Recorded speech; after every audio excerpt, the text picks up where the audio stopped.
1 year ago, I came to Davos and told you that our house is on fire.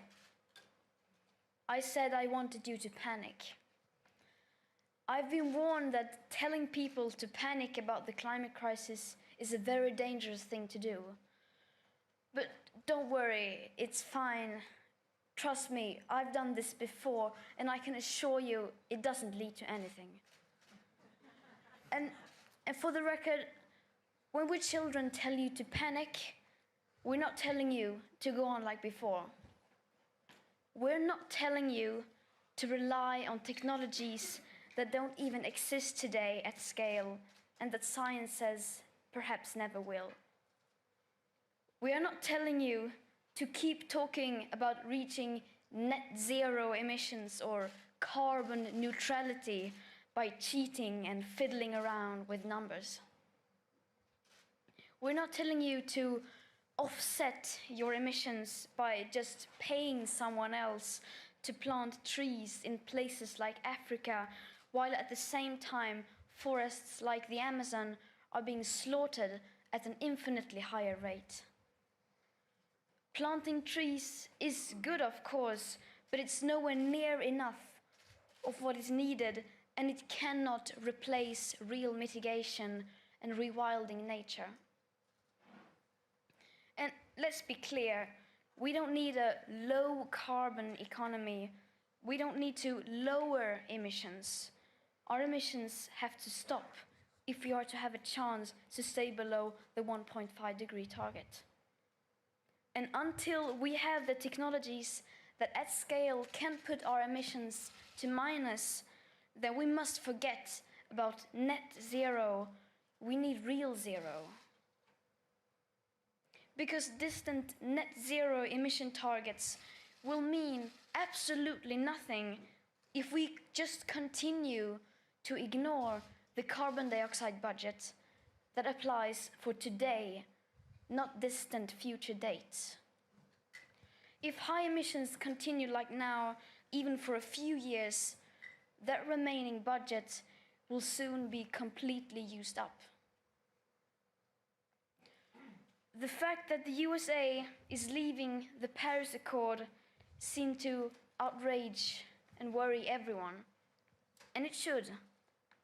But the fact that we are all about to fail the commitments you signed up for in the Paris Agreement doesn't seem to bother the people in power even the least. Any plan or policy of yours that doesn't include radical emission cuts at the source starting today is completely insufficient for meeting the 1.5 or well below 2-degree commitments of the Paris Agreement.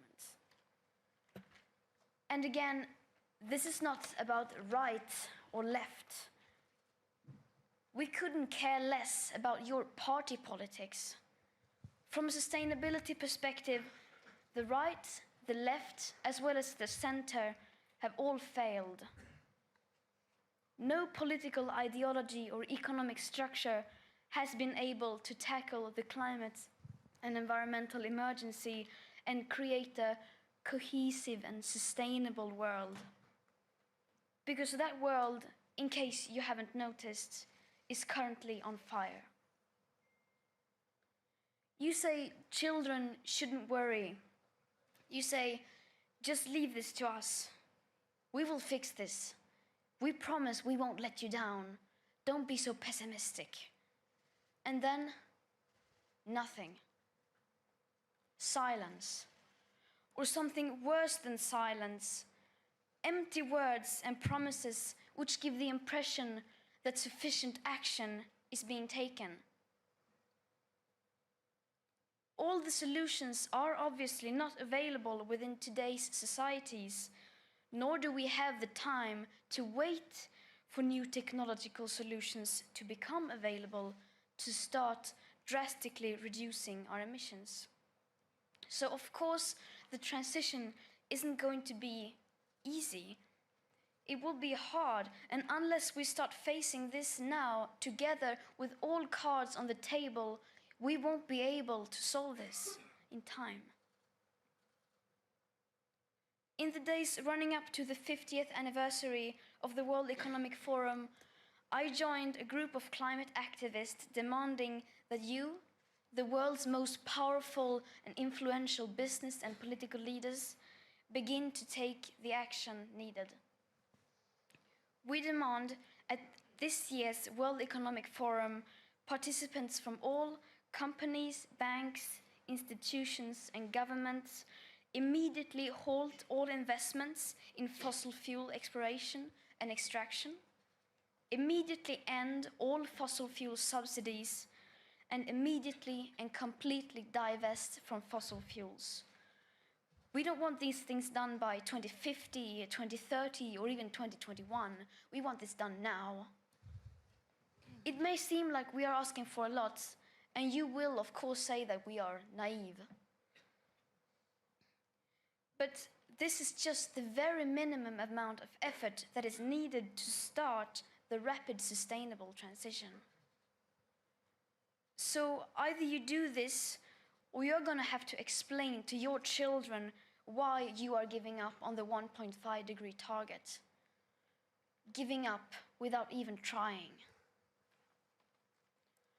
Well, I'm here to tell you that, unlike you, my generation will not give up without a fight. The facts are clear, but they are still too uncomfortable for you to address. You just leave it because you think it's too depressing and people will give up. But people will not give up.